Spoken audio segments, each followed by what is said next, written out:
Welcome.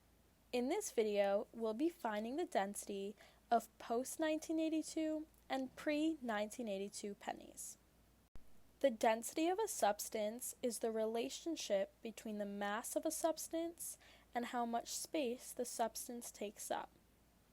Density is calculated by dividing the mass of the substance by the volume, so the units of density are the units of mass per the units of volume.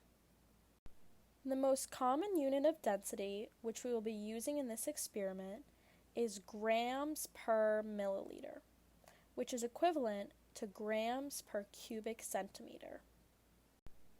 Because density is equal to mass over volume, the slope of a mass and volume graph for a given substance will be equal to the density of that substance. Density is an intensive property, which means that it does not depend on the mass of a substance. Prior to 1982, pennies were composed of 95% copper and 5% zinc. After 1982, the composition switched to 2.5% copper and 97.5% zinc. Open to Table S of your reference table and find the densities of copper and zinc. As you can see, copper has a higher density than zinc. The composition of the pennies is the reason why pre-1982 pennies have a higher density than post-1982 pennies. For this lab, you're going to need to make sure you're safe. So, wear a lab coat or apron and make sure to have safety eyewear on. For this lab, you're going to need equipment. You're going to need some water, 50 milliliter graduated cylinder, pre-1982 pennies, and post-1982 pennies, along with an electronic scale.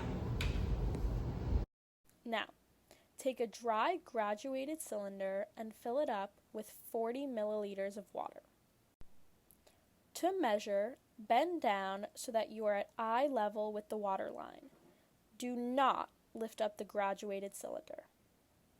Make sure that you measure from the bottom of the concave meniscus. Your view should look like this. Count out 25 pre- and post-1982 pennies and separate them into 5 piles of 5. Start by finding the mass of 5 pre-1982 pennies. Turn on your balance.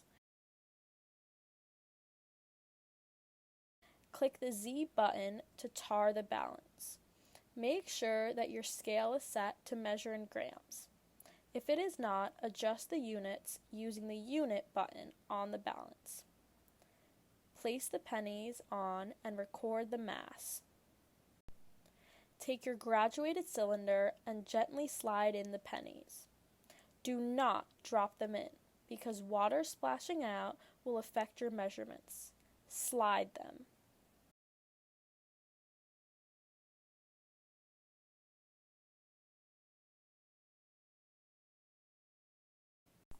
Again, get eye level and record the final volume from the bottom of the meniscus.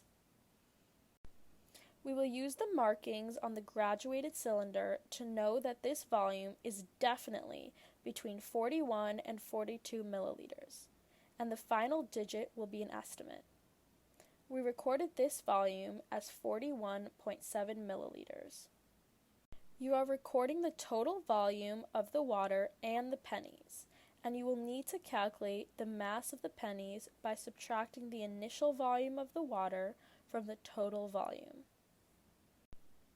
Repeat the procedure with the remaining of the pre-1982 pennies. In sets of 5, record their masses and add them to the graduated cylinder to record the final volume. Fill in the tables and calculate the densities.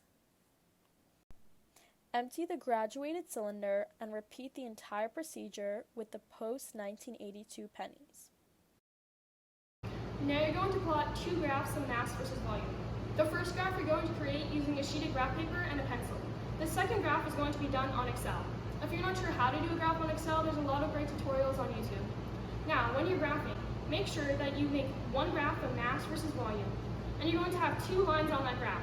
One line indicating the pre-1982 data, and the second line indicating the post-1982 data. Make sure to answer all the questions on your lab sheet and that your lab report is formatted to your teacher's instructions. Besides that, you're done, and we hope you had fun!